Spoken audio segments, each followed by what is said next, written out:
Swissport is a brand you've probably seen outside your window whenever you fly. They're the largest aviation services provider in the world, with complex global operations in dozens of countries. O'Hare, for example, goes from boiling hot temperatures in the summer over 100 degrees Fahrenheit down to freezing temperatures just a few months later in the winter. Hello, hey, how's it going? It was exciting to be able to spend an afternoon on the ramp with Levi, who runs health and safety. We got to meet the operators of all this equipment, and it was easy to see how challenging their jobs really are on the ground.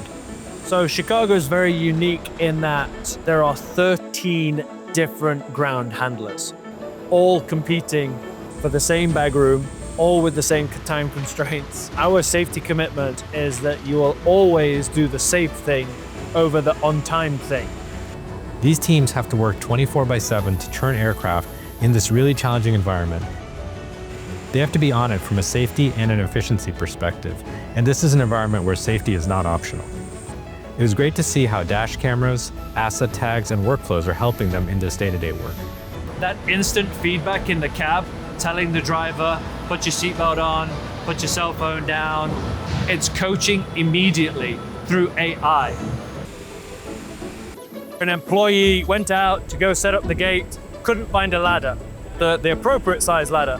So we had the AT-11s, we're gonna put them on the ladders and go, there you go, problem solved. Swissport interacts with about 1,200 flights per day just here in Chicago.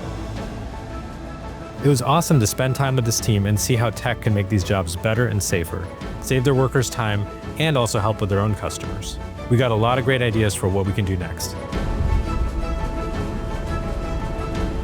Appreciate the education. Thank you, everybody.